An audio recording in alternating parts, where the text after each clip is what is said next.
In 2056, the world's environment has deteriorated beyond a critical state. Only the rich can afford to live in air domes, which filter the contaminated outside air. Big corporations have replaced governments and states, and conflicts are solved by their corporate armies. All attempts to find refuge in space have failed. The Nibra Corporation owns Rubikon, the last extraterrestrial research base still searching for solutions to the environmental crisis. One day, Nibra sends Commander Hannah and chemist Gavin to check on Rubikon by traveling on the Navican shuttle.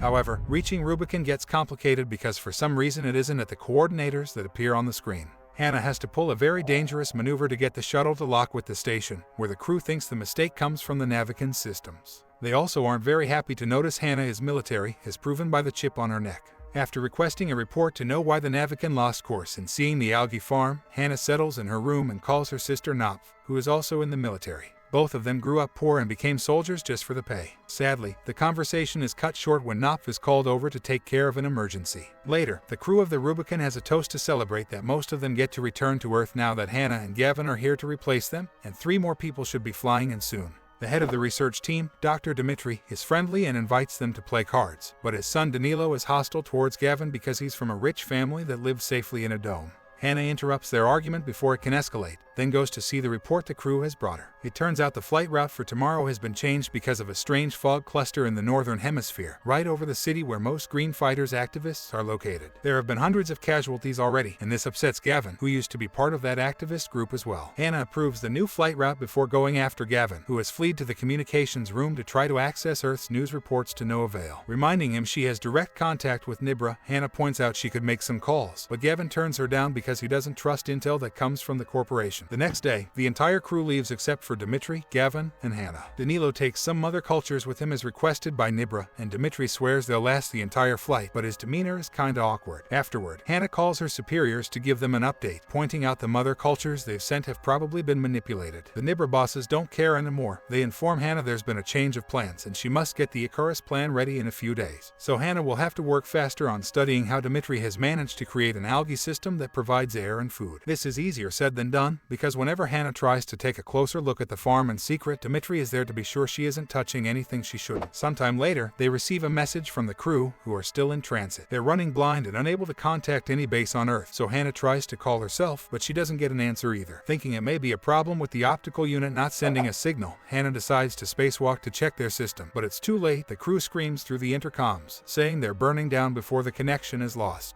When Hannah turns around, she discovers Earth is getting completely covered by a brown fog. When she returns to the station, Hannah tries to contact ground control again, to no avail.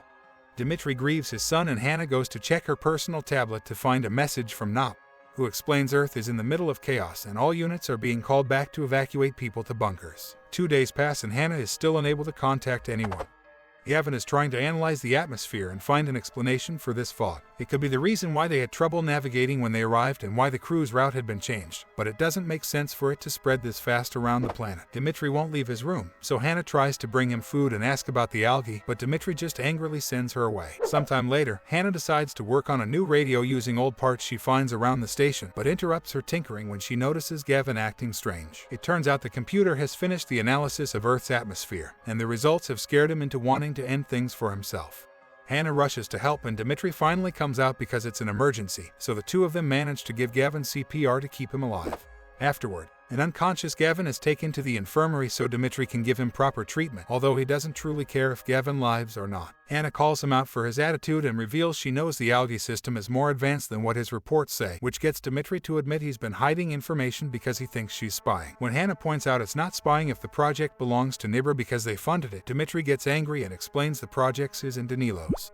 When Gavin wakes up later, he rushes to the computers and explains to the others what he's discovered. The fog is toxic, which means everyone on Earth is dead. At that moment, Gavin begins having a panic attack, so Dmitri sedates him before telling Hannah they're safe here in the station.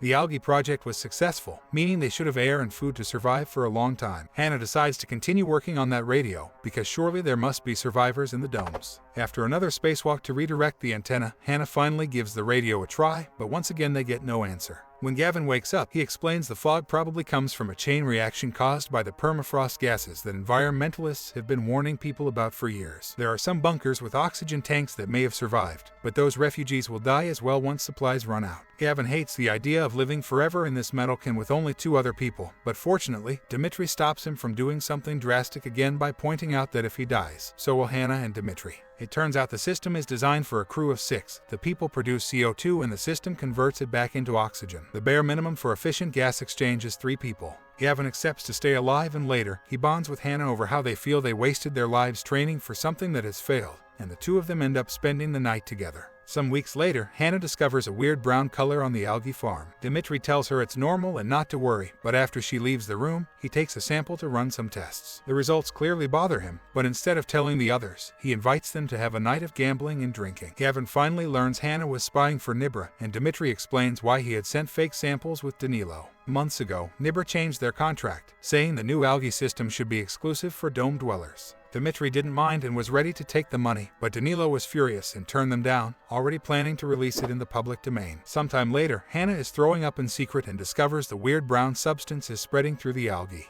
At that moment, something incredible comes through the communicators. A group of Nibra survivors has finally managed to make contact. There are 300 people left in that dome, and their oxygen will run out soon, so they need the algae project. Hannah is surprised they know about it, which means the survivors are all CEOs and their families. Meanwhile, Dmitry is checking the algae food gel and discovers the brown contamination has reached their supplies as well. His examination is interrupted by Hannah and Gavin, who come to tell him about the survivors. It turns out there are openings in the fog that allow the domes to send their signal, and they should allow a ship to go through safely as well. The duo wants to rescue the refugees, but Dmitry refuses. The crew took Navikin with them when they left, so flying without it is a death wish. Gavin insists it's their responsibility to help these people, but Dmitry doesn't care because it's their fault that Danilo is dead. After Gavin stomps out of the room in fury, Hannah begins feeling dizzy, and Dmitry begins suspecting it may have to do with the brown goo.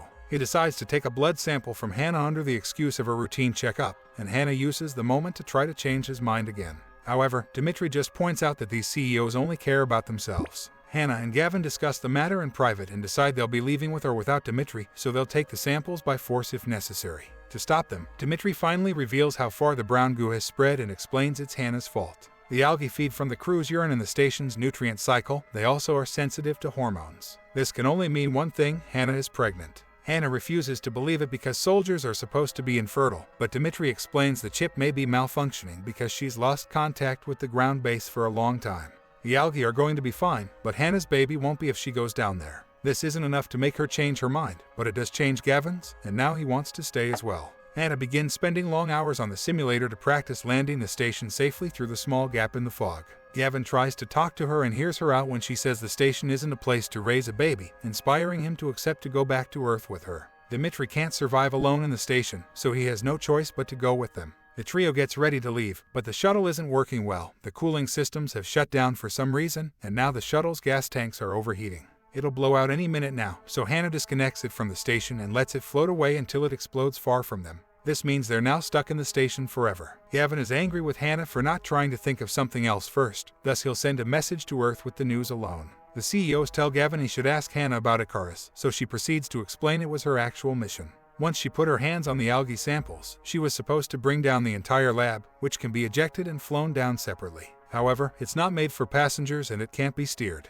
As dangerous as it may be, Gavin still thinks they should try it because 300 people are more important than 3, but Hannah stays hesitant. Later, while Gain sleeps, Hannah discovers a trail of algae on the wall and follows it into a panel where she discovers the cooling system had been sabotaged. Hannah comforts Dmitry, who admits he did it, but his intention had only been to delay, not to explode. Hannah calls him a coward and makes him get the Icarus system ready, which Dmitry knows about simply because he studied the station in his free time. But if Hannah knew about it all along, Dmitry realizes Nibra sent her on purpose because they knew a catastrophe was coming and told nobody about it. The CEOs had their bunkers and didn't care if others survived as well, so Dmitry is sure that if they had to share the algae with the crew, they wouldn't.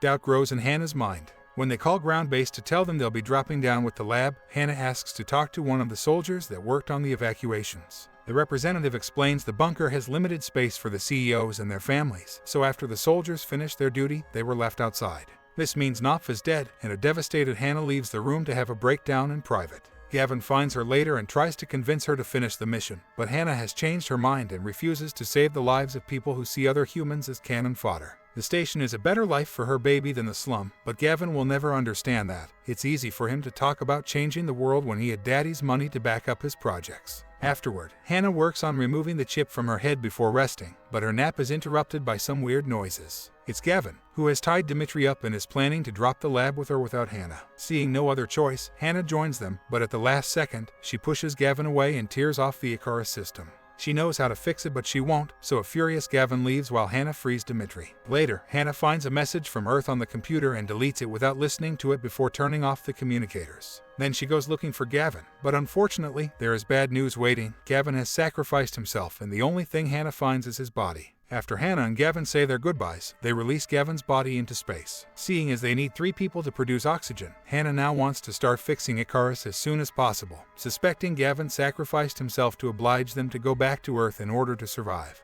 Dimitri's shocked to hear this and has a breakdown because the 3 people excuse had been a lie to stop Gavin from doing precisely this. Years pass, and Hannah has a kid that she names Knopf after her sister. One evening, the child is wandering around and finds the old radio, which suddenly comes to life with a message from Earth. There's a group of survivors in the south that has finally come out of the bunkers, and they invite Knopf to join them.